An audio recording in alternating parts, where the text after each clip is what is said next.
잠실의 생활 환경을 획기적으로 개선한 그 롯데타워가 왼쪽에 있고, 롯데몰이 있죠. 그 다음에 이제 롯데백화점이 옛날부터 있었던 거고. 네. 사실 여기는 호텔에 갈 일은 별로 없고, 그냥 롯데월드 오던 데잖아요. 요즘에도 애기들 보면 아침에 쫙 많은데, 여기 롯데몰이나 롯데타워가 생기면서 완전 바뀌었죠. 여기 보시면 이 사거리에 사람들이 이렇게 되게 유동이 많아요. 유동이 많거든요. 저기 쓰러질 때 얍실한 저 아파트가 잠실주공 5단지고 얍실한. 최근에 30억을 찍었다 이런 건데, 이제 31평, 33평 뭐 이렇게만 있는데, 네. LH에서 최초로 지은 중층 아파트. 그래서 공을 엄청 많이 들었답니다. 최근에 이게 이제 실거래가가 거의 30억을 찍으면서 이제 이슈가 됐는데, 얘는 이제 2017년 12월 31일 전에 관리처분 인가를 내서 초과이익 환수제를 이제 벗어나려고 노력을 했는데, 그 당시에 이제 박원순 서울시장이 반려를 하면서 초과이익 환수제가 무산됐죠. 그래가지고 이제 다 포기하고 알아서 해라 그래갖고 저기 옆에다가 이제 철탑 세우고 위에 올라가서 데모했어요. 그때 서울시를 욕하고 막 그랬었거든요. 네. 예, 그랬던 거고, 그때 이제 초과이익 환수제를 통과한 데도 있어요. 옆에 잠실 진주 미성 코르바 아파트는 통과해가지고 지금 올라가고 있는 거고. 네. 지금 여기는 이제 관리처분 인가가 났다가 안 났다가 이러고 있는데, 아직도 조합원 분양 신청 같은 걸 안 했기 때문에 몇 평을 받을지는 아무도 모르는 거죠. 그런데 이제 30억 정도의 거래가 됐으면 한강변에 들어가고 그러면은 35억이 안 될 이유는 없는 거죠. 그렇죠. 그렇죠. 이제 그렇게 보고 가시는 거죠. 근데 조합원들이 3,300세대밖에 안 되는데, 이게 건축 계획에 따라서 이게 되게 고무줄이에요. 뭐 4,000 몇백 세대가 될 수도 있고, 뭐 6,000 세대가 될 수도 있고, 7,000 세대가 될 수도 있고, 이런 이야기 하고 있는데, 진짜 제 생각인데 전 조합은 다 한강뷰를 주지 않을까, 이야, 그런 생각이에요. 그 정도로 낙낙하군요. 안 그러면 이제 동의 안 하겠죠. 잠실의 음마 아파트 같은 느낌이죠. 이를 갈고 있는 거죠. 음마보다는 훨씬 못하지만, 이쪽에 보시면 커뮤니티 시설이 여기 있는데, 여기 아직도 YMCA에서 운영을 하는 커뮤니티 시설 요거 네. 여기 있어요. 되게 오래됐죠. 정비사업 조합도 있고 한데, 여기서 이제 아기 스포츠단 뭐 이런 거 하면서 옛날에 YMCA에서 운영하니까 노홍철이 여기서 이제 아기 스포츠단 했다 이런 이야기도 있고, 야외 수영장도 있고 했거든요. 네. 했는데 없어졌어요. 사고가 나가지고. 어쨌든 그래서 여기 상가들 일부 있고, 여기 보시면 순 아파트밖에 없잖아요. 네. 여기 보시면 5단지, 여기가 5단지고, 여기 건너편이 리센츠인데 2단지고, 여기 트리지움이 3단지고, 여기 이제 저기 안에가 4단지. 그래갖고 여기 사거리가 아파트밖에 없는 곳이잖아요. 제가 드리고 싶은 이야기는 뭐냐면, 아파트밖에 없는 곳은 이렇게 휑하다는 거지. 근데 저쪽에 5단지 앞에 쇼핑몰이 막 들어오니까 유동인구가 되게 많았잖아요. 그죠? 복작복작하고. 그렇죠. 네. 그게 그 차이라는 거죠. 생활 인프라가 바뀌는 거죠. 여기 보시면, 여기 이제 2단지하고 3단지 사이인데, 여기는 2008년에 입주한 거, 이제 여기 옛날에 그대로 돼 있는 거고. 그죠? 이 사이가 이제 그걸 보여주는 거죠. 얘는 2008년식이고, 얘는 아직도 재건축하고 있는 건데, 여기는 5층짜리 주공 아파트였고, 여기는 이제 잘 사는 사람들, 그나마 좀 12평, 13평 이런 아파트가 주였고, 여기는 이제 30평대 단일 평형이고, 당시에 보면은 옛날 말로 이제 식모방 같은 게 있어요. 지금 말로는 입주 가사 도우미, 네. 방이 부엌 옆에 조그맣게 있던 그런 시절, 이제 좀 살던 사람들이 살았던 거죠. 아이러니하게도 이제 저층은 이미 됐고, 이제 고층은 이렇게 남아 있는 거지. 재건축이 되면 지금 이미 30억에 거래되고 있으니까 뭐 35억 이상 갈 거다라고 기대감이 점점 커지고 있는 분위기이고요. 여기 바로 한강으로 나갈 수 있습니다. 가면 한강 둔치. 물론 반포에 있는 한강 둔치하고는 둔치보다는 좀 레벨이 낮긴 하지만, 여기 공사하고 있고요. 요거는 이제 진입도로를 좀 이렇게 되게 꼬불꼬불하게 생겼는데 예쁘게 만들어 준다는 거고, 여기 보시면 다 이제 노상 주차장으로 다 돼 있잖아요. 네. 여기 보면 샤시 바깥에 복도식인데 샤시 안 한 거 보이시나요? 이사하고 계시네. 비 오면 이제 좀 물이 들어가겠네요. 그렇죠. 이제 저것도 보면은 한 명이 끝까지 안 하면, 네. 끝까지 안 하고 비어 있는 데도 있고, 하려면 다 같이 해야 되는데, 맞아요. 저게 이제 한 명이라도 안 하면은 바람이 슝슝 들어오기 때문에. 근데 여기는 그래도 좀 열심히 다 하셨네요. 그죠? 그러니까 저희 아파트만 해도 층별로 다 다릅니다. 예, 그러니까요. 이게 복도식은 그런 게 좀 있어요. 그죠? 여기가 이제 잠실의 대장이 될 게 뻔하고, 이런 분위기면 35억이 아니라 더 갈 수도 있지 않겠나, 막 이런 이야기고. 예, 롯데타워 보이고, 이제 이 건너편은 또 장미죠, 장미. 민영이 지은 거죠, 이거는. 민영이 지었고, 그렇습니다. 여기는 제가 봄 되면 잠실주공 5단지는 벚꽃이 그렇게 예뻐요.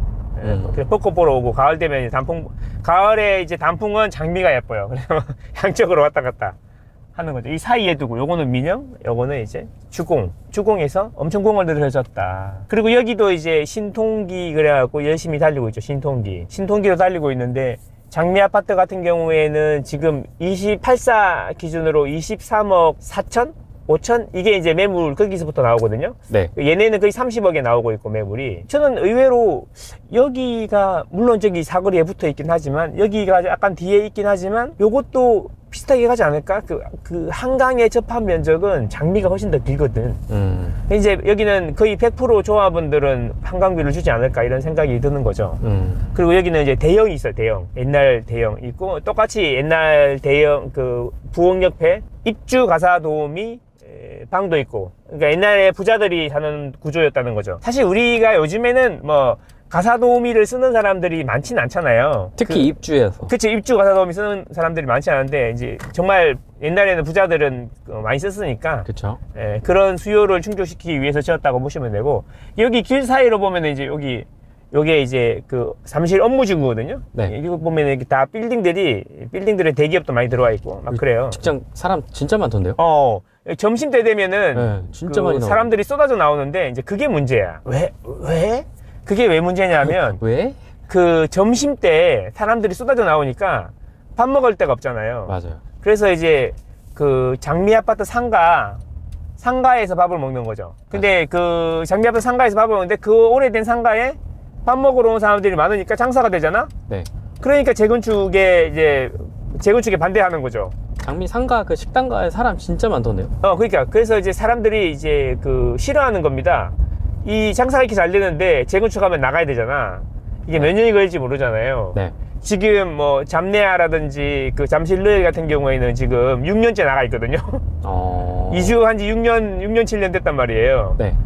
나가 있으니까 이제 그동안 장사를 못 하고, 이제 더 문제는 이제 주인들은 집을 받지만 세입자들은 쫓겨나잖아요. 네. 그래서 반대가 심하고, 그래서 이제 장미 아파트도 똑같이 강남의 다른 아파트하고 똑같이 이제 상가 문제 때문에 골머리가 아픈 거죠. 그러면 잠내아는 어떻게 해결했어요?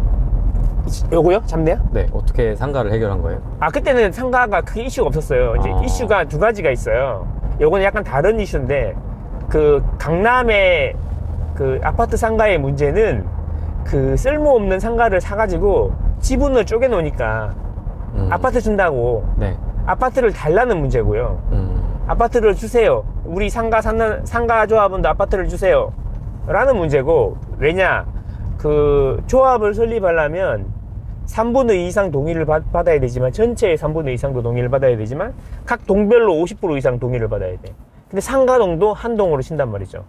상가 사람들이 50%가 반대를 하면은 조합이 설립이 안 되는 거죠. 그래서 이제 상가 조합원들이 이제 우리도 아파트를 주면 하겠다.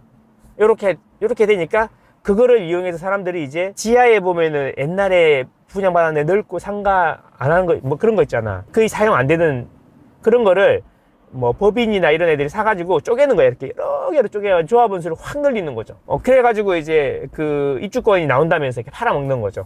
아파트 입주권이 나온다면서, 사실. 그게 이제 문제인 거예요.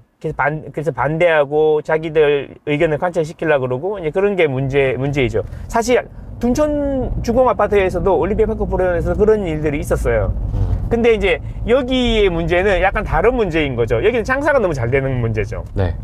장사가 너무 잘 되는 문제 때문에 이제 생긴 거니까, 강남의 일반적인 아파트 상가들하고 약간 다른 문제가 되는 거죠. 자, 그래서 여기 보시면 덫이 이제 저 앞쪽에 보시면 장미가 보이죠? 네. 예, 왼쪽에는 보면은 주상복합들이 있잖아요. 이 주상복합이 있다는 거 자체가 상업시설이라는 거죠. 상업지라는 거죠. 상업지. 네. 그러니까 여기를 기준으로 해서 상업지, 업무지구 상업지가 있고, 그 다음에 여기 장미가 있는 거죠. 가보면 장미 아파트를 가볼게요. 여기가 이제 오른쪽이 장미 아파트가 되겠습니다. 장미 아파트는 이제 총 3개 1, 2, 3차 이렇게 나눠져 있다고 보시면 돼요. 여기 보시면 장미 3차 여기 아파트 있는데 여기는 중대형 위주로 되어 있어요. 여기는 소규모로 되어 있고, 자 여기 보시면 저 앞에 보시면 상업시설 막 보이시죠? 스타파크 있고 저 뒤에 이제 막 빌딩들 있잖아요. 여기서 사람들이 쏟아져 나가가지고 장미종합상가로 가는 거죠. 여기 맞습니다. 보시면 장미종합상가 쏟아지는데 이 장미종합상가가 보시면 되게 오래되고 낡은 상가들인데 보시면 1층에는 장사가 되게 잘 돼요. 잘 되고, 그리고 지하에도 식당가들이 많은데 되게 장사가 잘 된다는 거죠. 이게 문제라는 거죠. 그래서 이걸 어떻게 할 거냐, 여기 앞에서 쏟아져 나오는 사람들을 어떻게 할 거냐, 그래서 문제가 많아서 안 될 거다라고 이야기하지만, 사실 여기는 재밌는 게 교회도 있거든요. 교회도 있고 동사무소도 있고 하는데 이게 다 완전히 분리가 돼 있어. 단지하고 단지 속에 있는 게 아니고 분리가 돼 있기 때문에 여차하면 채척을 할 수 있는 거죠. 채척. 그래서 제 이야기, 여기 신통기로도 진행을 하고 있잖아. 여기 앞에 보시면 5단지가 바로 보이잖아요. 5단지하고 길 하나 사이로 있는데 5단지는 거의 30억이 됐고 여기는 아직 24억 정도 되니까, 이제 뭐 매물 호가, 제조 호가 기준으로 되니까, 그러면은 여기가 난 거 아닌가?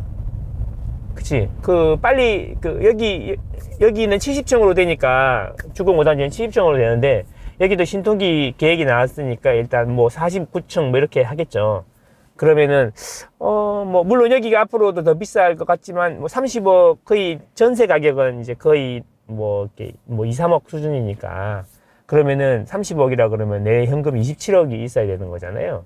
물론 뭐 대출을 땡길 수도 있겠지만, 그래서 큰 돈 있으시면 여기 들어가시는 것도 괜찮지만, 그게 아니라 그러면 장미 아파트가 좋긴 한데, 이제 문제는 여기가 신통기가 되면서 토지거래 허가구역으로 되어 있단 말이죠. 실거주가 아니면 들어오기가 힘들다는 거죠. 그래서 이제 구축에서 실거주하기 싫은 사람들은 이제 망설여지는 건데, 이제 나는 들어가서 살 수 있다 이런 분들은 장미를 보시는 게 더 나을 수도 있다라는 거죠. 이런 인프라면 괜찮은데. 그쵸. 아파트 빼고는 다 좋아요. 그리고 이제 장미나 이제 주공 5단지는 그래도 좀 주차장 사정이 좀 낫거든요. 여기 이렇게 정문을 한번, 여러분들이 오시면 정문을 한번 가보시면 느낌이 오실 텐데, 네. 정문이 진짜 정말 옛날식으로 돼 있거든요. 70년대 80년대 식으로. 네. 그때는 어리어리하게 찍은 건데 지금에 비하면 정말 말도 안 되게 말도 안 되는 거죠. 네, 어쨌든 그렇다라는 겁니다. 그래서 장미는 그런 면으로 접근을 해보시면 어떨까. 결국에는 여기도 어차피 될 거거든. 그런 거 아니겠습니까? 자, 그래서 장미가 이제 24억 정도 되는데, 이제 문제는 잠내아라든지 잠실 르엘이 들어오면 얼마가 될 거냐, 이제 요런 이야기잖아요. 그 이야기는 이제 저기 근처 가서 돌면서 다시 이야기를 해보도록 하겠습니다. 팔 좀 쉬어 이제 좀. 장미. 장미 이야기 좀 더 해. 사요? 장미?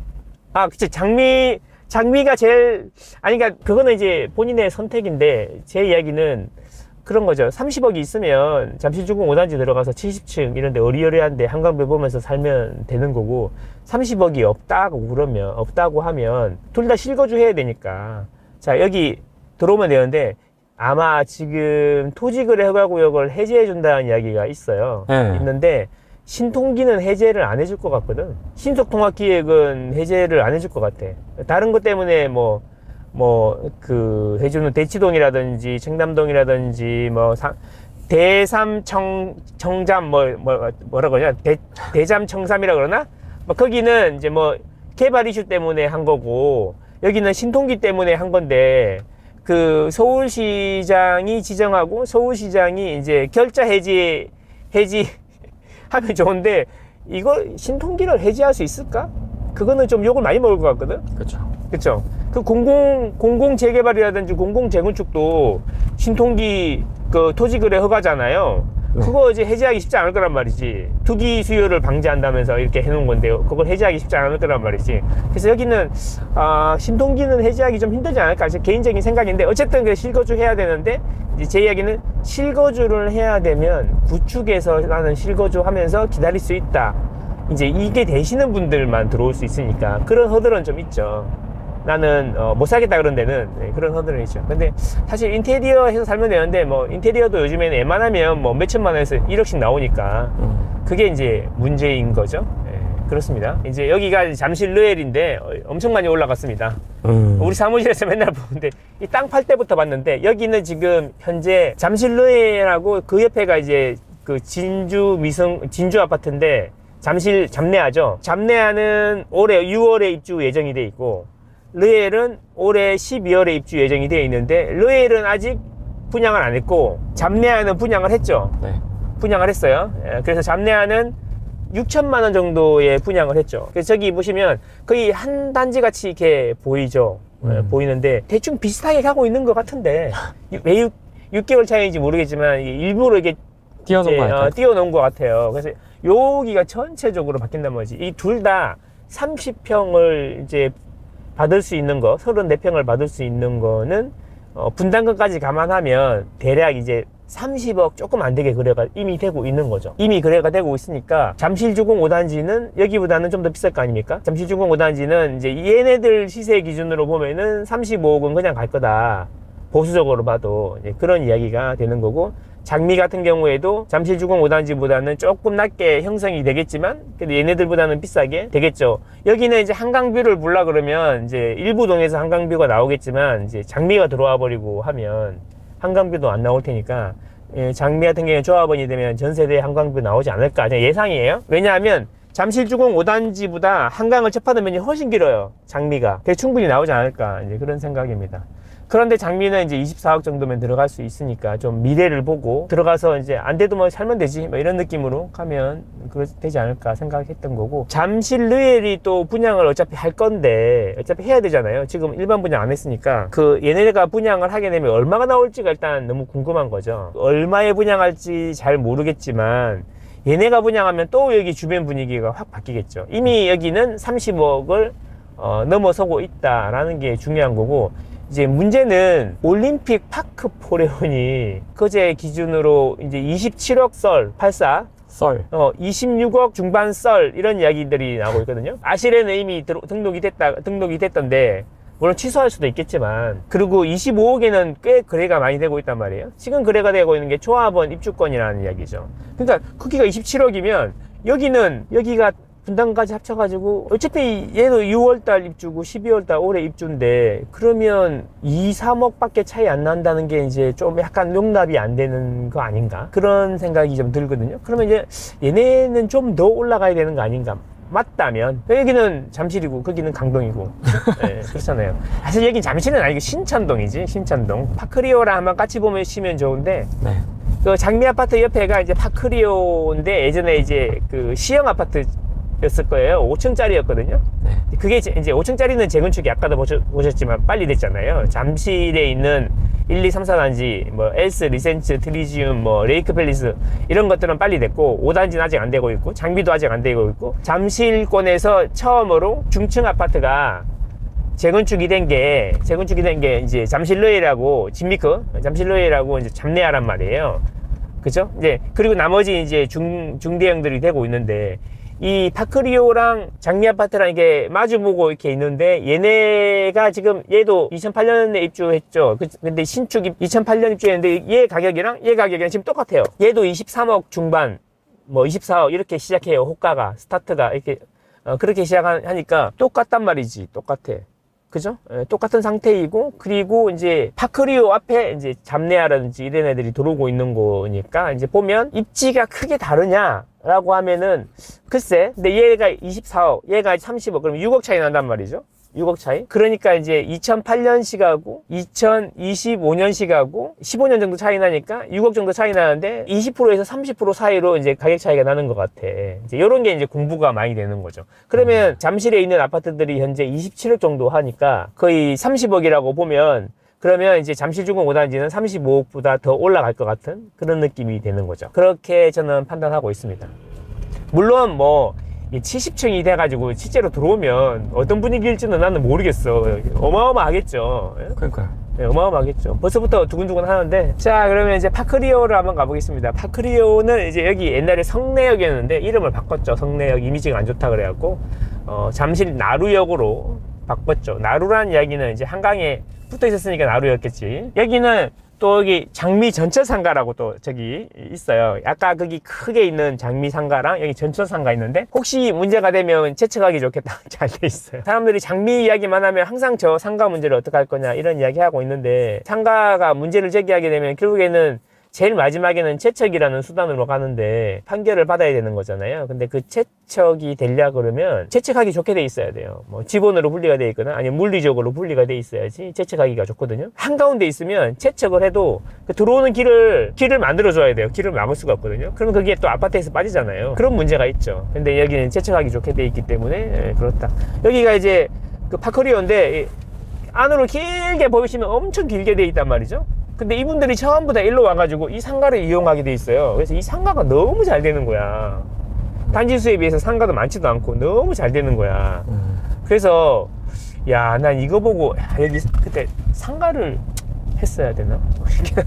어쨌든 여기 초등학교 뒤에 있고 여기 보면 한강도 있고. 자, 여기 보시면 이제 왼쪽이 파크리오고 이제 오른쪽이 그 잠내아 르에라고 잠내하죠. 요 사이로 쭉 저 끝에가 이제 올림픽 공원이고, 여기는 이제 공원부터 해가지고 장난 아니에요, 그죠? 예, 여기 파크리오는 이제 앞동에서는 이제 한강이 보이는데도 꽤 있는데 앞동에서는 한강 보기가 좀 어렵고, 파크리오 때문에 여기도 이제 어차피 가리니까 한강 보기는 좀 어려울 것 같은데 이미 30억에 거래가 되고 있다는 거가 중요한 거고, 입주장 끝나고 나면 또 조금 어렵지 않겠습니까? 그리고 올림픽 파크 프레용 같은 경우에도 올림픽 공원 뷰가 나오는 데가 되게 비싸거든요.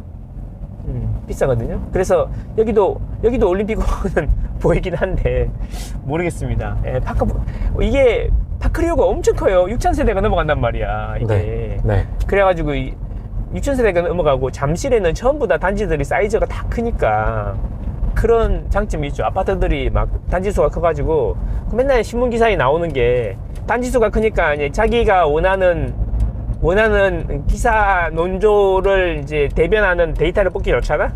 폭락. 폭락은 폭락. 또 오른 다음에는 또 제일 비싼 거 그런 거 된 거 같고. 씨가 말랐다, 이런 거. 씨가 말랐다. 뭐 이렇게 매청이 이번에 얼마 그랬는데 지난번에 뭐 부담 얼마가 올랐다더니 뭐 딱 그러기 좋죠. 네. 여기도 이제 상가가 이쪽에 있긴 한데 이쪽은 동선이 별로 없어. 예, 그죠? 예, 그래서 이런 데는 학원들이 들어오고, 여기 드디어 올림픽해가 리모델링 했는데 여기 다 올라왔네요. 88년을 기점으로 한 거니까 이제 할 때가 됐지. 여기 좋습니다. 가보면 정말 좋습니다. 넓고 자전거 한번 타면 한 바퀴 도는데 한참 걸립니다. 여기가 드디어 방이동 학원가인데 올림픽 파크 프레온이 들어오면 떡상할 곳이다. 망고쌤이 이야기하고 있는 떡상할 곳이다. 아주 강조를 하셨죠. 아주 강조를 했죠. 여기 땅 한 평이라도 사놔야 된다. 항상 그 표현을 하셨습니다. 땅 한 평이라도 사라고. 사놔야 된다. 자, 여기가 이제 아주 그 센터가 될 곳이죠. 여기가 여기 올림픽 삼총사의 대장 월선 올림픽 선수촌 아파트. 와, 이게 되면 지금 색깔부터가 죽었어. 지금 회색이 뭐야? 회색이 파스텔 톤으로 해야지. 이 색깔이 이게 뭐야 이게? 아니, 부시고 지을 거니까. 할아버지 할머니들만 사시나 봐. 여기가 되면 일단 얘네도 거의 10,000세대 가까이 되지 않겠습니까? 올림픽 파크 프레온이 12,000세대 아니겠습니까? 그럼 20,000세대가 넘어가니까 신도시가 되는 거죠. 미니가 아니라 그냥 신도시가 되는 거죠. 아이들이 다 장성을 했고 이제 자녀들이 이미 40대 넘어가고 막 이런단 말이죠. 그래서 다 컸단 말이야. 그러면 이제 문제는 이 사람들이 다 이사를 가느냐? 안 간단 말이죠. 그래서 여기가 학군 수요가 점점 줄어드는 거죠. 줄어드는데 이게 재건축이 되고 나면 또 젊은 사람들이 많이 들어오면서 올림픽 파크 프레온으로 버프를 한번 받았는데 요게 재건축되면서 또 버프를 받으면 이게 학원가가 이제 미어 터질 거라는 이야기죠. 그러면 분명히 이 뒤쪽에 있는 주택가까지도 전부 다 개발이 되면서 점점 학원가가 넓어질 거란 말이죠.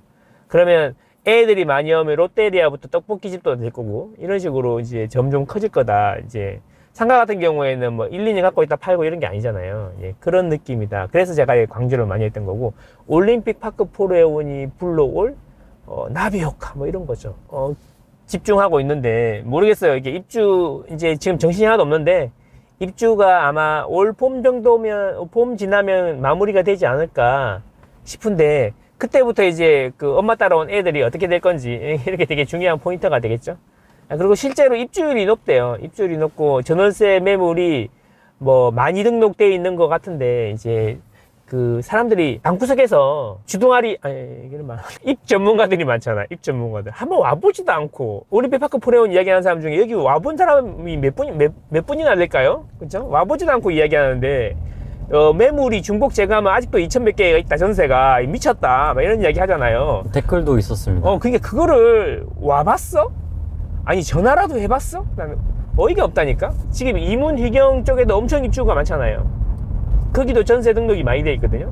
여기도 그렇고 거기도 그렇고 전화해보면 부동산에서 똑같은 이야기 합니다. 아니 전세가 이렇게 많은데 몇천 개가 되는데 전세 없다는 게 말이 됩니까? 아니 뭐 전세가 폭락 안 한다는 게 말이 됩니까?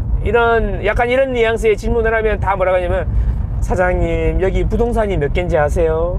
부동산에서 다 이렇게 올립니다. 이게 그 부동산 매매하고 부동산 사장님들이 매물 올리는 그 메커니즘을 잘 이해를 못 하는 거야. 왜? 부동산 안 해봤으니까. 그렇지. 그래서 그 방구석의 입 전문가, 아가리 파이팅 하고 있잖아. 아가리 파이팅. 그죠? 그런 표현 하면 안 되나? 입 전문가들 있잖아. 입 전문가들 이야기 들어가지고 되겠냐. 한번 거래라도 좀 해봐야지.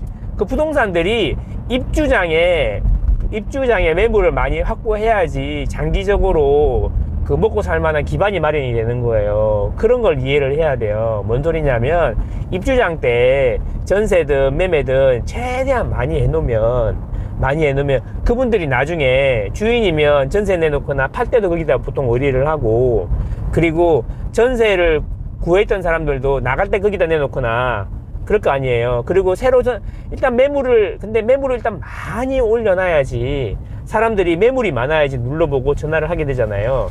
그래서 입주장 때는 매물을 많이 등록하게 돼 있어요. 그게 실제로 허위 매물인지 아닌지는 모르겠어요. 그 중복으로 많이 등록을 한다는 거지. 그래서 중복 제거 누르면 2,000 몇 배가 되는데 그걸 누르면 밑으로 쫙 달리잖아요. 그게 중복되는 매물들을 그렇게 많이 등록한다는 거야. 그래서 이제 여기 부동산 소장님하고 이제 대화를 해보면 이런 거죠. 여기 주위에 부동산이 바로 근처에 100개, 좀 더 넓게 보면 매물 올리는 사람이 200개 가까이 되는데 10개씩만 올려도 2,000개다. 그 올린 10개가 중복으로 올리는 게 얼마나 많겠냐. 예를 들면 중복을 허용 안 해주기 때문에 1, 2, 3층이면 저로 쓴다든가, 그러면 다른 매물처럼 등록이 되고, 그 다음에 중층이라고 쓰고 고층이라고 쓰고 이렇게 쓴다는 거야. 숫자를 구체적으로 안 넣고. 그렇게 해서 최대한 자기 매물을 광고를 많이 하려고 그런다는 거죠. 중복 매물이 되면 무슨 얘기예요? 대표 매물이 올라오고 누르면 쫙 나오잖아요. 그러면 한 번 누르고 2번 눌러야지 내 쪽으로 오는데, 중복이 안 되게 올려놓으면 바로 눌러서 내 번호를 확인하고 전화할 수도 있으니까. 그래서 매물 등록을 많이 한다는 거지. 제가 계속 매물 이야기할 때 강조드리는 게 그거잖아요. 부동산 소장님들이 매물을 등록하는 심리를 알아야 된다. 그게 중요하다라고 이야기하는 거. 그래서 신뢰도가 떨어진다 이렇게 얘기하는 거예요. 자, 중요한 거는 여기 보시면 이 바로 앞에 301동 2동 요거 찍어야 돼. 지금 301동 2동 올림픽 파크 프레온 뭐 이야기할 때 그 엄청 뷰 좋은 사진 나오는 게 여기거든요. 1동 2동. 자, 여기가 이제 한강도 일단 살짝 보이고, 그리고 그 올림픽 공원 뷰가 엄청 좋아요. 이게 F타입이에요. F타입. 그래서 여기가 그런 거지. 그 원베일리도 보시면 원베일리도 그런 거잖아. 한강 풀뷰 나오는 게 60억에 거래되고 아닌 것들은 45억에도 거래되고 뭐 저 뒷동은 50억에도 거래되고 이러잖아요. 차이가 크잖아. 여기도 특히 여기가 비싸게 거래가 되는 거예요. 매물도 잘 안 나오지만 이게 26억 얼마에 주말에 거래됐다는 소문이 있어. F타입이. 그래서 보니까 302동이더라고. 302동. 그래서 그런 거를 알아야 된다라는 거죠. 근데 저기 4단지 쪽으로 가면 상대적으로 가격이 좀 떨어져요. 이렇게. 네. 그러니까 여기도 단지가 엄청 크니까 부동산에서 높은 가격에 거래됐어요 뭐 이렇게 나오는 거는 301, 2동인지 그런 거를 확인해야 되고, 그 다음에 아니면 떨어졌어요 그러면 저 뒤에 4단지 쪽인지 확인을 해야 된다는 거지. S하고 똑같은 원리예요. S 리센트 매물 가지고 장난칠 때 네. 자기 주장에 맞게 하는 거랑 똑같은 원리예요. 와, 이제 거의 다 마무리돼 가가지고 이제 지금 입주를 막 준비하고 있네요. 이 근처 한번 보십시오. 옛날에 와, 여기 진짜 어마어마합니다. 여기 옛날 동네였는데 이 길 하나 사이로 동네가 완전 달라지고 있다. 간판들이 많이 깔끔한 게 많이 들어왔네. 확실히. 그러네요. 옛날에 주공 아파트 막 5층짜리 이런 거 막 분위기가 침침하잖아. 어디 침침하잖아. 그때랑 완전 달라졌네요. 주말에 또 나온 게 27억이 넘게 팔사가 거래된 게 있다. 이런 소문이 또 있어요. 네. 확인해봐야겠지만 아실에는 등록이 돼 있더라고 보니까. 네. 그래서 그거는 또 어떤 의미로 받아들여야 되냐 보면은 조합원들 중에 간평이 큰데 그 작은 거 신청하신 분들이 있단 말이에요. 그래서 소문에 의하면 그게 있다 이런 이야기가 있어. 뭐 환급금이 나오는 거가 있다. 분담금이 없고 환급이 나오는 경우의 가능성이 있다. 이런 주장이 있어요. 그래서 그런 것도 한번 확인해 봐야 되는 거야. 환급금이 나올 수 있다. 그러니까 이제 뭐냐면 지금 거래되는 거는 조합원 입주권이 거래가 되는 거잖아요. 잘 모르시는 분들이 있을 수 있는데 조합원 입주권은 원래 조합원들한테 입주할 수 있는 권리를 주는 건데 그 권리라는 게 이제 그래서 보통은 우리가 그걸 사면 분담금을 추가로 내거든요. 그래서 내가 샀는데도 불구하고 이제 나중에 분담금을 2, 3억을 내야 될 수가 있단 말이에요. 그런데 그 어떤 분들은 뭐 옛날에 뭐 되게 크고 좋은 걸 갖고 있었는데 작은 걸 신청하는 경우에는 일부 환급이 나오거나 분담금이 다른 거 매물에 비해서 적은 경우가 있단 말이야. 그런 것들은 높은 가격에 그 분담금이 덜 나오는 만큼 더 비싸게 거래가 된다는 거예요. 그러니까 이런 거를 이해를 하고 있어야 된다는 거지. 그래서 지금 거래되고 있는 게 전부 다 조합원 입주권이기 때문에 거래가 가격이 편차가 클 수 있는 거야. 그러니까 여기는 단지도 큰데다가 그 다음에 조합원 입주권이 거래가 되면 간평 때문에 그 가격이 1, 2억씩 출렁출렁 할 수도 있단 말이에요. 그래서 그런 조합이 제대로 딱 걸리면 되게 비싸게 막 27억에 막 거래됐다는 썰이 나오고 그 동시에 23억에 거래되는 것도 있고 이렇게 되는 거예요. 그걸 이해를 해야 된다라는 겁니다. 그래서 100% 고지고대로 믿을 수는 없어. 그래서 다 파봐야 돼.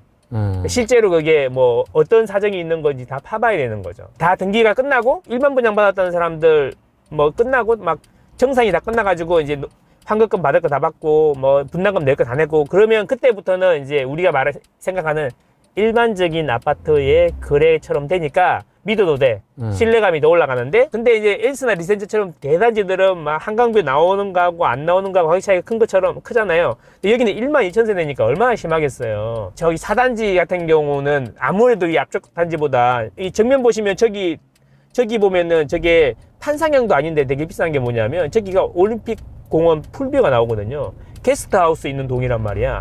저기는 비싸게 나와. F타입이거든. 비싸게 나와. 그러니까 그 F타입이 26억 얼마에 거래됐다. 또 27억에 넘게 거래된 거는 뭐 환급금이 나오는 거라는 소문이 있다. 이런 이야기가 그 이야기야. 그걸 이해해야 된다는 거지.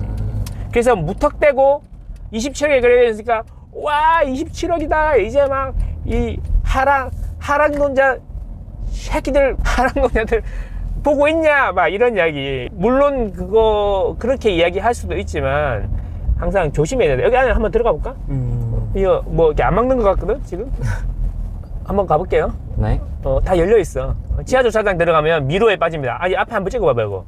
되게 괜찮아. 이거 백화점 들어가는 거. 지하 주차장 들어가고 있습니다. 와 대박입니다. 지하 주차장이 이렇게 생겼습니다, 여러분. 지금 다 공개되고 있는데 집주인도 아닌데 왜 찍냐? 그러네. 이러면 열려 있잖아. 사과드립니다. 미리 사과드립니다. 망고쌤이 잘못했습니다. 이런 거예요. 열려있게 들어갔다고. 그러니까. 이 정도는 좀 양해해 주십시오. 이게 그냥 지나가는 겁니다. 저 뒤로 옆으로 길이 있거든요. 여기 지나가는 거면 열려있길래 개방이 돼 있잖아. 허용한 거 아닙니까? 등기도 없는 것들이 왜 지나가는 겁니다. 카메라 들고 설치냐? 이러면 지나가는 겁니다. 죄송합니다.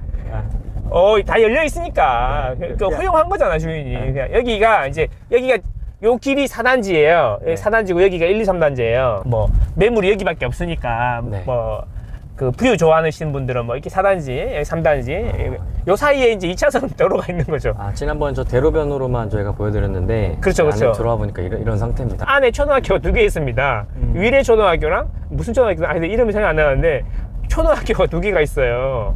대박 아닙니까?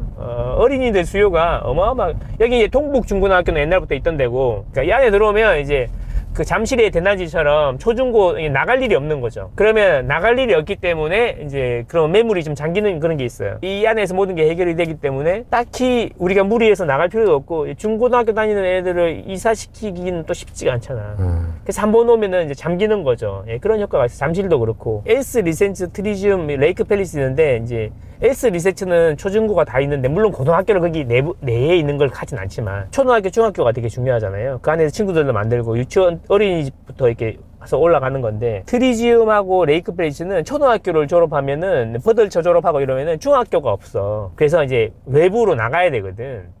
그래서 그런지 모르겠는데, 단지 규모도 좀 작지만 엘스 리센츠에 비해서 1, 2억은 이제 좀 가격이 효과가 낮아요. 그런 건 있어요. 근데 여기는 이 안에서 모든 게 해결이 되잖아. 초등학교도 2개 있고 동북 중고등학교도 있고 하니까, 물론 고등학교를 여기 가는 건 아닙니다만 중학교까지는 여기서 대부분 배정이 될 거니까 나갈 일이 별로 없죠. 그래서 그런 경우에는 매물이 좀 잠기는 그런 효과가 있습니다.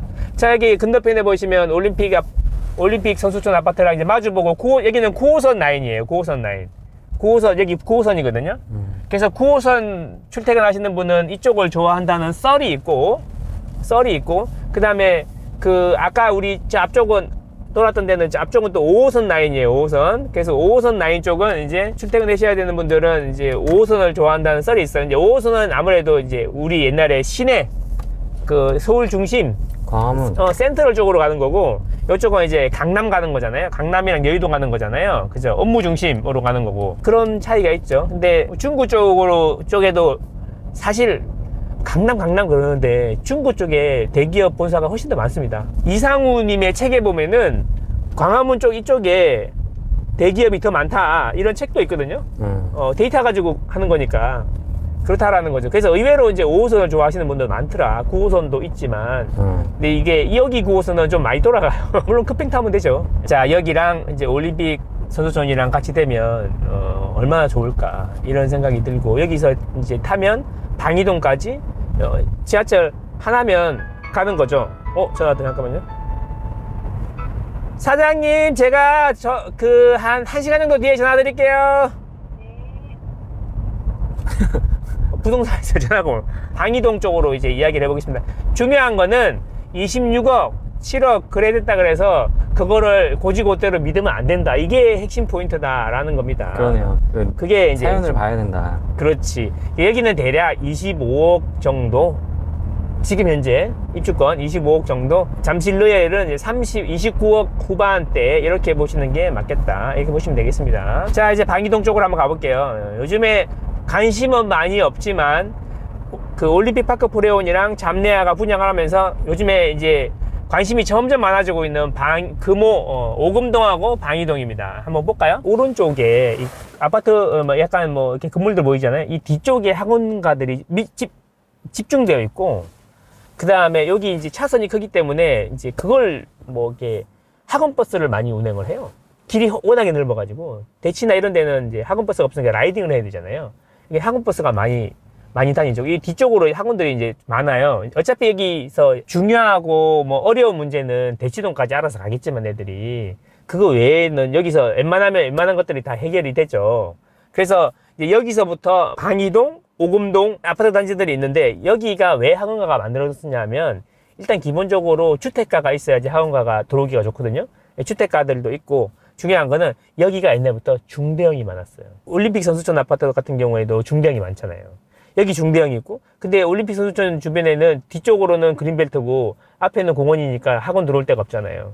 그러니까 이쪽 학원을 많이 이용하게 된 거죠. 여기 보면은 오금 현대 같은 경우에도 중대형 위주로 되어 있고 그렇거든요. 그래서 여기 중대형이 많다 보면 항상 중대형 있는 근처에 학원가가 많이 형성이 돼요. 주택가 쪽으로. 잠실 같은 경우에도 사실 여러분 엘스 리센츠가 되게 유명하지만, 엘스 리센츠는 중대형이 아니라 10평, 10평대 위주로 되어 있는 소형 아파트였거든요. 그리고 트리지움하고 레이크 팰리스가 가격은 좀 쌌지만, 거기는 지금 가격이 1, 2억 차이 나긴 하지만 거기는 중대형이 있었어요. 그래서 학원가가 트리지움하고 레이크 팰리스 근처에 있었어요. 그게 지금도 그대로 굳어가지고 잠실 학원 사거리가 중대형 쪽에 있거든요. 중대형이 있고 주택가가 있어야지 학원이 형성된다. 엘스 리센츠 근처에는 주택가도 없잖아. 그래서 여기도 똑같은 원리로 그렇게 된 거다라는 거죠. 그래서 대장은 어디냐면 오금현대죠. 오금현대. 근데 진행이 느려요. 여기는 오금현대. 제일 빠른 데는 한양 3차이긴 한데 여기 학원가 오른쪽에 바로 옆에 보면은 대림 아파트가 있어요. 대림. 얘는 지금 선언데 여기도 여기는 진행이 이제 그나마 좀 됐죠. 조합 설립됐고 이럴 거예요. 근데 여기는 지금 21억이에요. 84가 매물도 없어요. 팔지도 않아요. 오금현대가 훨씬 원래 대장이었는데 그 여기 중대형이 많고 여기는 이제 진행하고 있는 거고 구역 지정 뭐 이러고 있는 거고 여기는 이미 21억이더라고 84가. 작년 8월 때로 올 때는 그 정도는 아니었거든. 매물이 한두 개는 있었거든. 근데 거의 없고 21억이고 요거 뒤에 한양 3차라고 있어요. 한양 3차 같은 경우에 여기는 이제 그 지금 17억, 18억 이렇게 매물이 한두 개 나와 있어요. 여기 대지 지분이 크거든요. 그래서 요 길 지나면 여기 3익 아파트 있잖아요. 여기로 넘어오면서 가격이 이제 1, 2억씩 뚝 떨어져요. 여기도 진행이 많이 됐어. 사업 시행 인가하고 시공사 선정하고 이러고 있거든요. 그래서 여기 근처가 거의 동시다발적으로 빠르게 진행이 되고 있다라는 게 중요하다는 거죠. 대림이라든지 한양 3차 같은 경우에 대지 지분이 조금 더 크긴 합니다. 대지 지분, 평균 대지 지분이. 사실 평균 대지 지분이 큰 게 유리하잖아요. 예. 그렇습니다. 조금 더 진행이 되고 있다. 그럼 여기 보면 이제 송파 파인탑이라고 여기 보시면 레미안인데 신축이잖아. 봐. 되게 예쁘게 돼 있잖아. 요거 가격이랑 저기 뒤에 가격이랑 똑같다는 거죠. 40년 넘은 아파트랑. 그만큼 이제 저쪽으로 많이 붙어 있는 거를 선호한다라고 보시면 되겠다. 여기를 이제 슉 지나가 버리면 이제 가락동으로 가는 거죠. 가락동. 여기는 가락 대림 아파트고요. 수직 증축을 해서 완공된 아파트. 수직 증축 리모델링을 해서 거의 완공 단계에 왔죠. 이게 리모델링 한 겁니다. 성지 아파트. 그래서 리모델링의 성지다. 그래서 성지 아파트. 이렇게 외우시면 되겠습니다. 자, 가락 대림이랑 해가지고 한번 가보자. 가락동 관심 있을까요? 가락동은 싸니까. 그러니까 이제 그런 거죠. 올림픽파크 프로그램 갔는데 마음 상했어. 25억씩 가니까. 그래서 이제 좀 오금방이 쪽으로 왔더니 거의 20억 넘어가 버려. 막 18억 이러고 매물도 별로 없어. 입주 가능한 거. 그래서 이제 마음이 좀 상했어. 그러면 이제 가락동으로 오게 되는 거죠. 가락동에 뭐가 있어요? 헬리오가 있잖아요. 헬리오가 20억이 넘어가는데 여기가 아직까지 좀 싸네? 이런 느낌으로 오는 거야. 13억에서 15억대로 살 수 있는 데인데 의외로 이제 문제는 가락동 같은 경우에는 가격이 싸서 그런지는 모르겠지만 진행이 더 돼 있어요. 여기에도 보면은 대지 지분이 큰 데가 있고 작은 데도 있는데 대부분 사업 시행 인가 단계인데 관리처분 총회가 끝난 데도 있거든요. 예, 그래서 상반기에 관리처분 인가가 나는 곳이 있단 말이죠. 프라자 아파트 같은 경우에는 관리처분 인가가 올 초에 날 건데 13억대란 말이죠. 그러니까 아까 생각해보면 장미 대비로 보면은 10억 이상 차이가 나버리잖아. 그러니까 몸테크 되시는 분들은 그래서 송파의 끝자락이라도 가야 된다. 그래갖고 오시는 거죠. 아무래도 잡내야가 6천만 원에 분양했으니까 그때도 제가 말씀드렸지만 그거의 나비 효과가 이제 여기까지 오는 거죠. 그 송파의 끝자락이니까 아무래도 가락이 헬리오가 안 들어왔으면 아는 사람 가락동 가락 농수산물 시장 정도만 이야기하지 알 사람이 있었을까? 그래서 가락동 관심 있을지 없을지 모르겠지만 이쪽 근처에서 저가로 신축 아파트를 살 수 있는 곳이 이제 저가라고 해도 13억, 14억, 15억 이러지만 그런 데를 망고쌈에 맨날 너무 비싼 것만 이야기하잖아요. 왜냐면 비싼 분들이 구독을 하시니까. 아닙니다. 저도 싸구리도 좋아합니다. 예, 싸구리 좋아합니다. 가성비 좋아합니다. 저도. 왜 그러십니까? 소액은 진곤이 형한테 가고 돈 있으면 자기한테 오라면서요. 진곤이 형은 이제 1억대, 2억대 이런 거 위주로 하시잖아요. 위주가 아니고 그런 거를 이제 하시니까 저는 이제 분양권은 사실 이야기는 하긴 하지만 분양권을 사팔하고 이러진 않으니까. 여기가 현다이 아파트가 되겠습니다. 현다이 아파트. 여기도 사업시행인가가 났어요. 이제 여기는 물량으로 송부해야 되니까 그 단지를 많이 이야기해 드릴게요. 났고 여기 이제 레미안이거든요. 이게 문정 레미안이에요. 문정 레미안. 얘가 문정 주공 아파트였는데 2000년 초반에 이미 입주해서 올라왔거든요. 여기 올라왔거든. 요거 뒤에 이제 현대 아파트는 주공 아파트 말고 이제 옛날부터 중대형이었으니까 좀 그래도 좀 살만했는데 이제 역전된 거죠. 파커리오하고 장미하고 똑같은 현상이 일어난 거죠. 여기는 사업 시행이 났고요. 진행하고 있어요. 예. 이게 가락동에서 보면은 사업 시행 인가난 게 4개인가? 이 근처에 4개인가 있는데, 그 중에서 그나마 괜찮은 것 중에 하나고, 문정 시형 아파트라고, 여기 문정동 시형 아파트. 그게 이제 리모델링을 하네, 재건축을 하네, 막 싸우고 있는 데가 있는데, 거기는 이제 20년 전에도 그랬다. 20년 전에도 그랬다. 아직도 그러고 있는 거다. 이런 이야기고, 여기에 이제 새 아파트가 들어왔어. 들어왔는데 17억 정도 하거든요. 네. 요 건너편에. 근데 여기도 이제 여기 보면 앞에 길이 조그만 게 있는데 이제 넘으면 안 되는 요단강 같은 거죠. 이 길을 건너는 순간 이제 2억은 빠진다고 봐야죠. 아까 거기도 이제 그런 게 있었잖아요. 길 하나 건널 때마다 가격 차이가 팍팍 나잖아요. 장비랑 주공 5단지랑 지금 가격 차이가 지금 5억 이상 차이 나잖아. 그런 것처럼 길 하나 건너면 팍팍. 근데 장비하고 주공 아파트는 차이는 좀 약간 뭐 심한 걸 수도 있긴 한데, 주공 아파트, 주공 5단지는 분담금이 별로 안 될 수도 있어요. 너무 많이 올려줘가지고, 그 용적률 너무 많이 올려줘가지고. 70층 하면은 와, 뭐 이렇게 보수적으로 35억, 뭐 35억 이야기했는데, 그거보다 훨씬 더 갈 거다. 저는 개인적인 의견인, 저 그렇게 생각합니다. 근데 뭐 그렇게 뽐뿌를 막 너무 뿜뿜할 수는 없으니까 제가 그렇게 이야기하겠는데, 저는 40억 언저리까지 가지 않을까, 저는 그렇게 생각합니다. 처음에 결혼하고 이쪽에 그 집 구하려고 왔었는데, 전셋집이라도 구하려고 왔었는데 그거 실패해가지고 산 게 제 인생에 아주 중요한 터닝 포인트가 되지 않았나.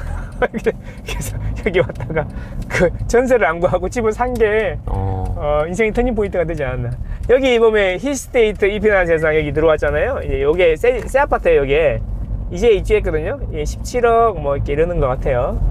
요 길 하나가 2차선밖에 안 되지만 길 하나 사이로 이제 여기가 이제 가격 차이가 좀 있죠. 그러니까 요 앞에 보면 프라자 아파트 보이시죠? 네. 얘가 지금 이제 제일 진행이 이 동네에서 제일 많이 됐어요. 많이 됐는데, 얘가 지금 관리처분 총회도 끝났어요. 끝났고 관리처분 인가를 넣어놨어요. 구청에다가.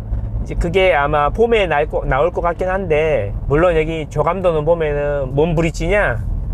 스카이브리지도 있긴 해. 근데 공사비 이슈로 나중에 빠지겠지만, 지금도 13억 중반에 매물이 있었던 것 같은데, 얼마 전까지. 지금은 있는지 모르겠어요. 그리고 좀 더 가면 사만나오빌이라고 있거든요. 거기도 사업시행인가 하고 있고 관리처분총회 하려고 열심히 하고 있는 것 같은데, 거기는 매물이 다 없어져가지고 이제 갑자기 매물 가격이 좀 올라갔더라고요. 매물이 없어져갖고. 근데 그렇다. 여기는 이제 중개형 위주로 돼 있어갖고, 대지 지분이 이제 22평인가 되는 거, 20평이 넘어가요. 22평 정도 되고요. 여기 먹자골목 뒤에 여기 극동인데, 사실상의 이 동네의 대장이다. 대지 지분도 20평이다. 대지 지분도 크고, 근데 이제 진행은 조금 느려. 조합 설립 빼고 사업 시행인가로 하고 있는 그런 단계다라고 보시면 되겠어요. 그래서 나중에 얘가 제일 대장이 되지 않을까, 뭐 이런 생각입니다. 프라자가 제일 빠르고, 그 다음에 사만나오빌, 그 다음에 아까 현대 아파트도 사업시행인가 났다고 그랬죠. 예, 그렇고, 여기 또 그 사업시행인가 난 아파트가 또 있어요. 저기 가면은 미룡 아파트가 있는데, 미룡은 대지 지분이 좀 작아가지고 조금 걱정이 되긴 합니다. 그래서 그런 것들을 잘 고려해서 하시면 될 거다. 송파 중고 있고, 그 다음에 여기 쌍용도 있고 하는데, 쌍용은 2000년 넘어서 들어온 거라서 리모델링을 추진하고 있어. 분위기 맞춰가지고 리모델링을 추진하고 있다. 그래서 프라자, 사만, 현대, 그 다음에 미룡, 이렇게 4개가 사업시행인가 났고, 그 다음에 곧 관리처분인가 날 프라자가 제일 빠르고 비슷하게 가고 있는데, 미룡은 대지 지분이 조금 작아가지고 잘 모르겠어요. 예, 그렇다. 송파중학교 여기 있고, 여기 초등학교 안에 들어가면 있거든요. 여기 앞에 보시면 약간 학원 좀 있는 느낌이 좀 있죠. 학원이랑 상가들에 보면은 그 병원, 이비인후과 뭐 이런 거 있잖아요. 예, 약간 그래서 요 사이에 이렇게 약간 항아리 상권 느낌으로 이렇게 있죠. 여기 극동 아파트, 오른쪽 극동 아파트가 여기 이 동네에 사실상의 대장이 될 거고, 저기 레미안이 신축이고 이제 계룡역 옆에 있어가지고 여기가 이제 지금은 제일 이제 살기 좋죠. 사실은 아파트도 새 거고, 그나마 이 동네에서는. 근데 이제 얘네들이 재건축이 되면 이제 바뀌겠죠, 지위가. 그렇습니다. 여기가 이제 계룡역이에요. 계룡. 이름도 좀 그렇게 하는데, 계룡역 주변의 상권들이 이제 좀 그나마 좀 반듯하게 있는 거고, 여기 보면 상하 아파트 있어요. 상하 아파트. 상하 2차랑 상하 1차가 있는데, 상하 1차도 조합원 분양 신청 받고 있는 걸로 알고 있어요. 상하 2차는 리모델링을 합니다. 왜냐하면 대지 지분 이슈 때문에 리모델링, 용적률 이슈 때문에 리모델링을 하는 걸로 했고, 상하 1차는 재건축을 하기로 했는데, 상하 1차는 이제 막 커요. 이게 평형이 되게 커요. 그래서 걔네들은 재건축으로 가기로 했고, 상대적으로 좀 멀리 떨어져 있고, 그러니까 좀 진행이 빠른 거고, 아까 한양 3차라든지 그 옆에 미리움 아파트, 뭐 그 다음에 사만 아파트, 그쪽도 진행이 사업 시행인가 정도 났으니까 진행이 빠른 거죠. 그래서 사업 시행인가 지난 거는 그런 것들이 있다라는 거고, 여기에는 또 이슈가 또 있는데, 재밌는 게 여기에 성동구치소가 있었어요. 네. 성동구치소. 그게 이제 이전이 이미 했고, 이전을 이미 했고, 그거 이제 뭘 공사를 하려고 펜스만 쳐놨어요. 성동구치소가. 그래서 거기에 뭐가 들어올지, 예, 그것도 이제 되게 중요한 포인트가 되겠고, 여기에 아마 여기 새로 올라가고 있는 게 이게 가로주택 정비인가? 막 그럴 거예요. 여기 새로 올라가는 거 아파트 있죠, 여기. 그래서 한창 안 좋을 때 분양권 이런 거 있긴 했는데, 그때 보러 왔었는데 그때보다는 많이 올랐죠. 요거 뒤에가 이제 그 성동구치소예요. 성동구치소. 요 뒤에가 성동구치소. 왜 성동구치소가 송파에 있냐? 옛날에 송파구가 성동구에 있었는데, 성동구일 때 외곽에다가 구치소를 만들어 놓은 거죠. 그러다가 이제 송파구로 분리되면서 이름은 안 바뀌고, 그래서 성동구치소가 여기 있었어요. 이전했고, 이제 뭐 펜스 쳐놨다, 뭐 할지는 모르겠다, 이런 겁니다. 여기서 이렇게 쭉 올라가면 이제 잠실이죠. 잠실입니다. 벌써 롯데타워가 보이는데 오늘 미세먼지가 좀 있네요. 송파경찰서. 네. 여기 송파 우체국. 여기 우체국은 등기 왔을 때 제가 못 받아가지고 자주 오는 곳이죠. 등기가 맨날 여기로 와. 자, 여기 가면은 아까 그 한양 3차가 다시 나옵니다. 여기 오검연대 다시 보이고, 오검연대 여기가 그 오검동 방이동 쪽에서는 원래 여기가 대장인데, 이제 여기가 30평형대가 가격이 18억대? 17억대? 이렇게 나오는 거가 있어요. 그러면 그 실거주 되시는 분들은 그런 것도 괜찮은 선택이지 않을까. 뭐 이렇게 애들 키우다 보면, 애들 어리시고 이러면 키우다 보면은 되고 나면은 얘가 계속 몸값이 올라갈 거잖아요. 항상 그렇지만 제일 살기 좋고 대장인 데가 제일 늦게 되는 그런 분위기, 그거를 이해해야 된다. 장미도 그렇고 잠실중공 5단지도 그렇고 제일 마지막에 진행이 되잖아요. 근데 이제 그래서 제가 말씀드리는 게, 그 주변이 재건축이 될 때 제일 마지막에 한 게 제일 비싸고, 제일 마지막에 한 게 정점을 찍으니까, 정점을 찍는다. 그러면 반대로 이야기하면 제일 처음 한 게 제일 싸고, 제일 빠르다. 그러면 거기에 들어가 있다가 단계적으로 옮기는 것도, 갈아타고 하는 것도 좋은 방법이 될 수 있는 거죠. 그 동네에서 안 떠나면서 생활권을 유지하면서 이렇게. 다 전략이 다른 거예요. 애기들 있고, 이제 공부를 쭉 해야 되고, 이런 가정이면, 안 떠나면서 이제 입지를 누리면서 이제 시간을 기다릴 수 있는 그런 전략을 쓸 수 있냐. 아니면, 바빠, 급해. 그래서 2년 단위로 끊어서 이렇게 탁 하면서 계속 자산을 빨리빨리 불려야 되는 거냐. 이런 거에 따라서 다 전략을 다르게 가져가야 된다는 거죠. 오래 기다리면서 오르는 거 싹 다 한 번에 먹을 거냐, 아니면은 이제마다 끊어서 이렇게 계속 빨리빨리 불려서 나갈 거냐, 이런 전략에 따라서 선택이 다 다른 거죠. 모두에게 좋은 건 없어요. 어떤 사람한테는 맞을 수도 있고 어떤 사람한테는 안 맞을 수도 있는 거죠. 그래서 뭐 입지가 무조건 좋으니까 무조건 여기로 가세요, 그게 다 맞는 말은 아니다라는 거죠. 상황에 맞게 해야 된다라는 거죠. 똑같은 음식이라도 뭐 아예 안 먹는 사람도 있고 너무 좋아하는 사람도 있고 그런 거잖아요. 네. 그런 것도 있고, 상황이나 선호에 따라서 다를 수 있는 거다. 내가 생각하기에 여기 제일 많이 오를 것 같아. 그것도 이제 기간의 문제인 거죠. 기간의 문제. 10년 기다리면 제일 많이 오를 게 있는 거고, 2년 동안에 제일 많이 오를 게 있는 거죠. 자, 여기 보시면 한양 3차가 있고, 요 길 사이로 3익 아파트 있잖아요. 이 길 하나 건너면 이제 5천만 원에서 1억 차이 나는 거예요. 아까 저기 이제 가면은 방이동 하원가 나오는 거고, 여기 3익 미성. 여기는 미성이 대지 지분이 좀 커요. 미성이 좀 크고, 예, 그렇습니다. 요쪽, 요렇게. 여기 마주보고 이렇게 있죠. 그럼 여기 보면 의외로 이게 유동인구가 많아요. 그래서 여기서부터, 여기 보면, 요 앞에 보면은 한양 3차 입구에서부터 해가지고 이제 학원가의 초입이라고 보시면 됩니다. 물론 이까지 학원가가 싹 다 들어찬 건 아니지만, 여기서 애들이 걸어서 이제 요 길로 해서 쭉 이렇게 방이동 학원가로 가는 그런 시스템이다. 그래서 요 길 하나 사이로 5천에서 1억 정도 차이 난다, 이렇게 보시면 되겠고, 그 학원 보내기는 그 5급 현대보다 대림이 더 좋긴 하죠. 그래서 오히려 더 매물이 안 나오는 것 같아요. 진행 단계가 조금 그 한양 3차보다 느리고, 송파 미성이라든지 3위보다 느리지만 그래서 가격이 잘 유지가 되고 있는 것 같아요. 학원가 바로 옆이니까 조그만 길 하나 건너면 바로 학원 가거든. 그러니까 학원 보내기는 거기가 짱이죠. 방송에서 말씀드리지만 대학원을 이제 또 입학해야 되잖아요. 등록금도 이제 2,5학번. 2학번.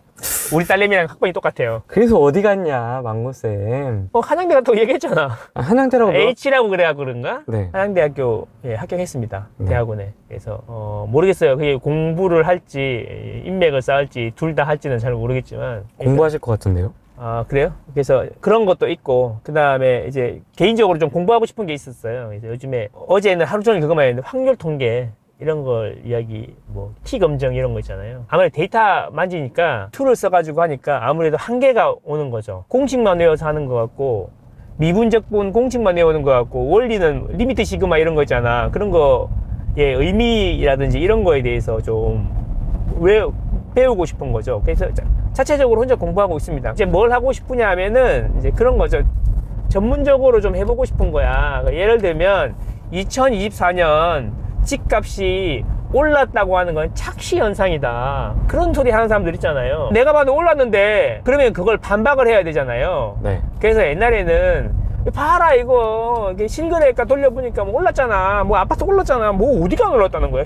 아우 씨 이랬는데 약간 논리적으로 수학적인 체계 내에서 진짜 빼도 박도 못하게 반박을 하고 싶은 거야. 아, 데이터 플러스 아카데믹. 그렇지, 그렇지. 그래서 이제 내가 최근에 공부해가지고 어제 하루 종일 돌려봤거든요. 그 결과가 나왔어요. 그래서 2024년에 집값은 실거래 가격 가지고 해봤는데, 그러면 이제 2024년에 가격이 올랐냐, 안 올랐냐, 이런 거를 이제 어떻게 검증을 할 거냐. 그러면 그게 내가 뭐 그냥 하는 소리가 아파트 몇 개 샘플 뽑아가지고 이게 올랐다라고 하는 게 신뢰도가 있는 거냐, 없는 거냐. 그런 걸 연구하는 게 확률 통계잖아요. 통계 앞에 확률이 붙는 이유는 그게 100% 맞는 말은 아니고 확률적으로 그런 사건이, 확률적인 사건이 나올 확률이 몇 프로냐, 신뢰도는 얼마나 되냐, 이런 거를 하는 거잖아. 네. 아시잖아. 그래서 이제 그냥 결국 내 이야기가 내가 한 소리가 개소리인지 아닌지, 내가 했던 주장을 수학적으로 이 수학이라는 체계가 수천 년 된 거잖아요. 그 체계의 바탕으로 해갖고 그 최상단에 있는 꽃 확률 통계로 설명이 되냐 안 되냐 이런 거 있잖아요. 그래서 제가 해봤어요. 어제 2024년에 올랐어요.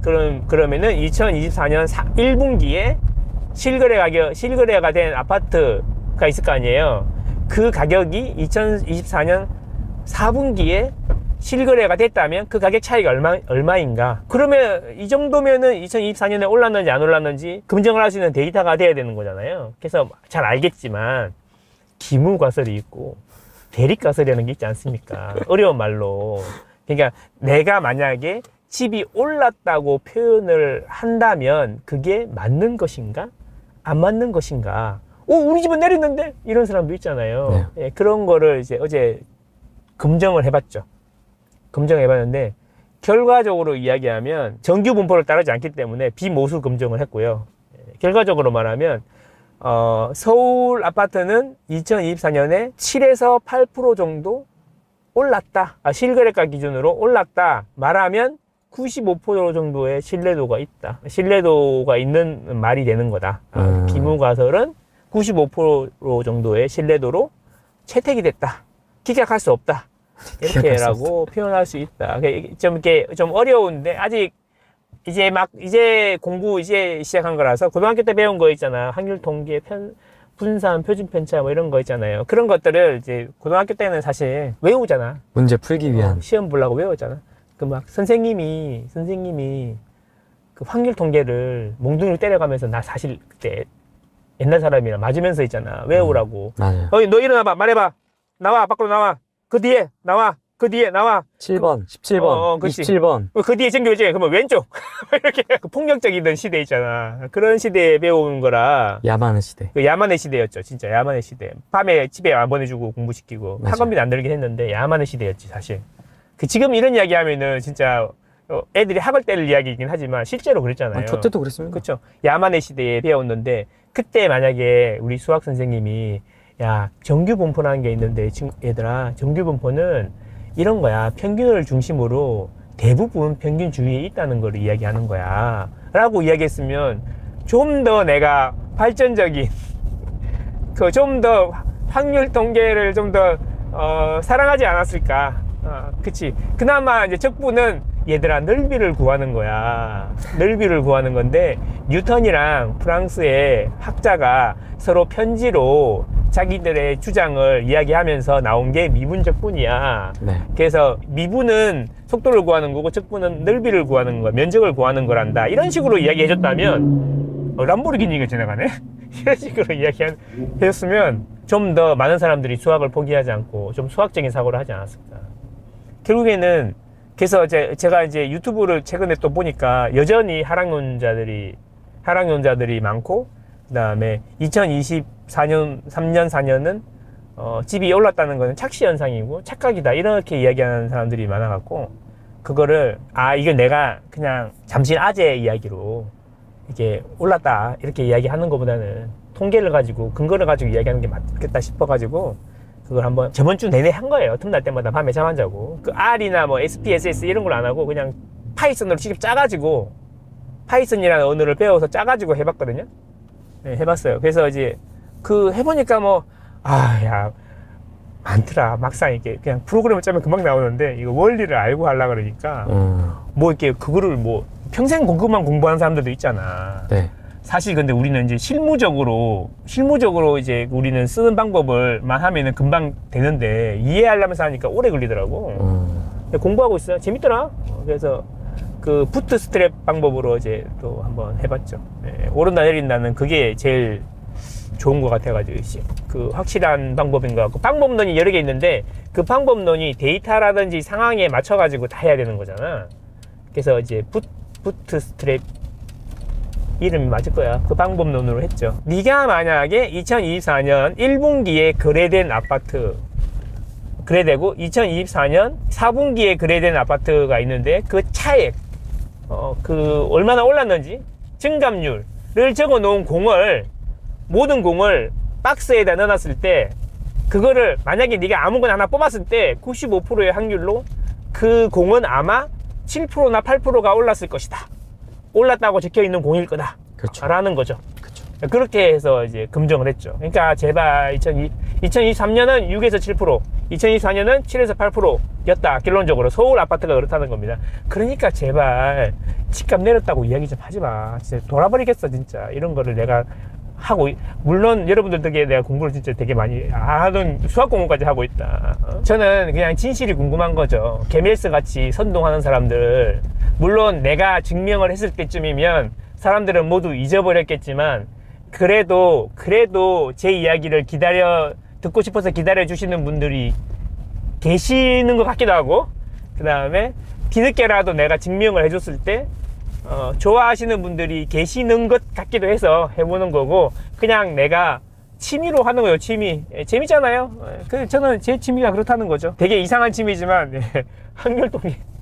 지금 그렇습니다. 제가 이게 데이터 돌린 것만 해도 지금 10년 가까이 돼 가는데, 그죠? 그때는 아주 초보적인 거 했지만 지금은 이제 그 데이터도 많이 쌓였고 툴 사용하는 방법도 이제 많이 익숙해졌는데 이제 막상 한계를 느낀 거죠. 너무 주먹구구식이다. 지금도 나쁘진 않은데 너무 주먹구구식이다. 동네 아재가 하는 이야기 같다. 그런 느낌이었는데 이제 그 확률 통계적인 방법으로 증명을 점점 할 수 있어지는 거가 이제 되게 재밌는 거야. 물론 내 이야기를 듣는 사람이 없을 수도 있고, 그죠? 뭔 소리야 이런 사람들도 있지만, 여러분들 리얼미터에서 이게 그런 거 있잖아. 리얼미터에 오늘 나왔잖아요. 리얼미터가 원래 좀 좌편향적인 성향의 설문조사 하는 기관 아니야? 그 보니까 국민의힘이 민주당 지지율보다 그 오차 범위 밖에서 앞서고 있다. 체포되고 나니까 떡상했다. 그런 것들을 믿잖아. 그치? 그게 오차 범위 밖에서 이게 의미가 무슨 의미인지 그런 것들을 이제 실제적으로 체계적으로 공부를 한번 해보는 거죠. 너무 고급지게 반박을 해보려고 하긴 하는데, 근데 사실 그렇게 해야지 반론이 없지 않을까. 물론 제가 이렇게 해도 여전히 선동하고 질르겠지만, 저는 이게 천천히 조용히 하나씩 검증해 나갈 거다. 그리고 이제 속도가 상당히 빠를 거다. 검증한 속도가 이제 만만치 않을 거다. 게메스 같이 하면 안 된다. 기다려라.